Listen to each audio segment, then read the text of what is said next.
One day there is no announcement, no clean goodbye, just a hand resting on a phone long after the screen glow softens. Why do some people quietly disappear from social media when nothing obvious seems wrong? Often the quiet part starts before anyone notices they are leaving. It rarely begins as a decision made in one brave moment. It begins while a receipt curls beside a coffee cup, small and easy to ignore, and posting starts to feel less like sharing and more like maintenance. The feed is still there, but their interest has already begun to thin out. Sometimes the problem is not the people they know. It is the feeling of living near a shop window where every meal, joke, and bad week can be turned outward. You notice the frosted train door as you think this through. Who stays relaxed when being seen starts to feel constant? At first, they tell themselves they are only taking a short, quiet break. They open the app, let a thumb hover over the glassy phone edge, then close it again without posting. That little loop repeats for days. The vanish is not dramatic yet. It is just the moment when the feed stops feeling like a room and starts feeling like work. Think about the friend at a birthday dinner who takes pictures of the cake, laughs in every group shot, then never uploads any of it. You watch candle wax bend under the warm light, and you realize the night mattered more to them than the proof. What happens when memory feels full, but posting feels empty? Sometimes nothing is broken. The audience just suddenly feels larger than the moment itself. You notice the black hoodie drawstring resting on the chair back, and the shift becomes easy to name. They stop using social media as a diary and start seeing it as a stage. After that, even a small post feels heavier. Another person writes a caption after midnight, stares at the wrinkle in a bedsheet near their knee, then deletes the whole thing before sunrise. Not because the words were bad, because explaining their life to distant viewers feels oddly expensive. Who are you really talking to when half the names at the top are old classmates, ex-co-workers, and people you would never call? Visibility creates homework. A posted life quietly asks for replies, follow-ups, reactions, and a version of yourself that matches yesterday's post. You run a finger along a chipped mug handle and notice how tiring that can become. The feed rewards presence, but real life keeps changing shape when nobody's looking. Then there is comparison, but not the simple kind people usually describe. It is not always envy. Sometimes it is fatigue. In the gym mirror's pale reflection, 3 people check angles before they move on, and someone watching them can feel a strange distance from their own day. A move, a breakup, a hard season, a new job with no energy left at night. These are the moments when disappearing often speeds up. One man sits on a cardboard box in a half-unpacked room, brushing dust from the tape seam, and decides he cannot narrate this chapter while still surviving it. Why post a transition before it even makes sense to you? So he goes silent first, then absent. This is why quiet disappearance does not always mean sadness, anger, or collapse. Sometimes it means privacy has become useful again. You catch the matte cover of a closed notebook under morning light, and the idea becomes simple. Not every meaningful thing wants witnesses while it is still becoming. In the sink, soap bubbles slide around a bowl, and the pattern says enough.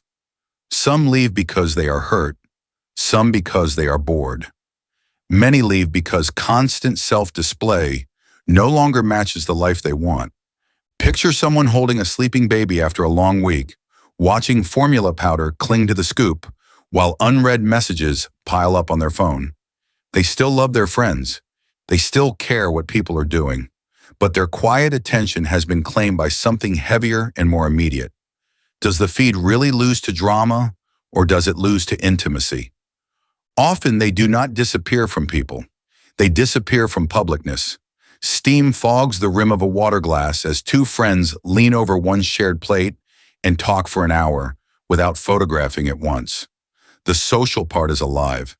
What fades is the need to convert every warm moment into a public record.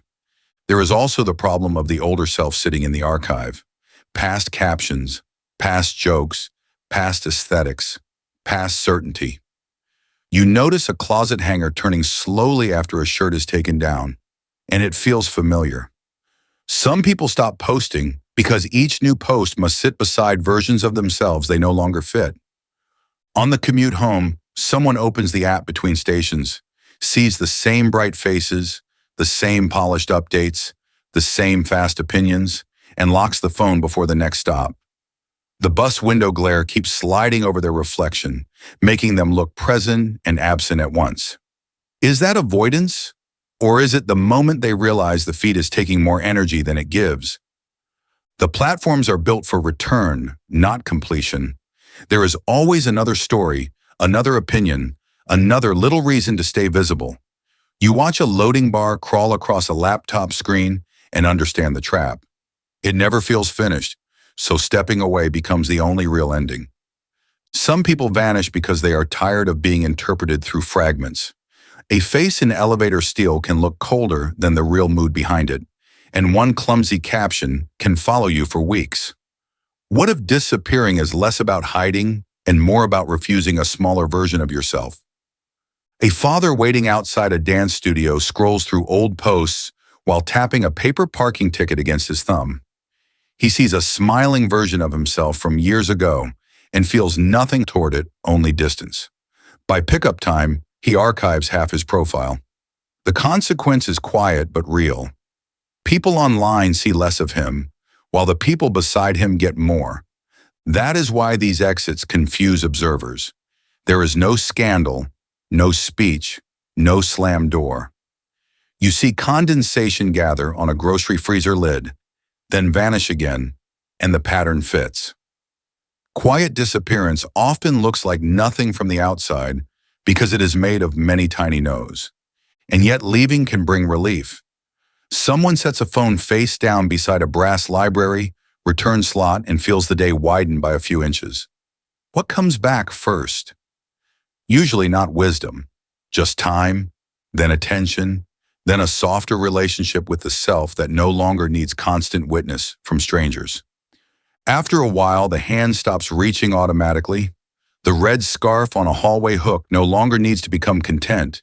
It can just be a scarf, still damp from weather. That sounds small, but small freedoms are often what remake a life. Months later, the same person might still use messaging, still send memes, still keep one account barely alive, but the center of gravity has moved. At a park bench, they peel an orange and watch the rind catch thin winter light, while a private chat with one close friend feels more nourishing than 100 passive views. Did they disappear from connection, or did they finally choose its size? So the real question is not why they vanished from the feed. It is what became possible after they did. You notice a key turning with a small metal drag in an apartment lock, and the answer starts to form. Less explanation, less performance, more room to live before speaking.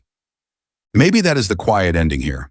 Some people do not leave social media because they hate attention, or people, or the world. They leave because their life has started asking for a different kind of presence. You notice a frayed sweater cuff catch late sunlight, and you understand how these exits usually happen. Not as a crisis, not as revenge. The need to report each hour has simply loosened its grip. As a return,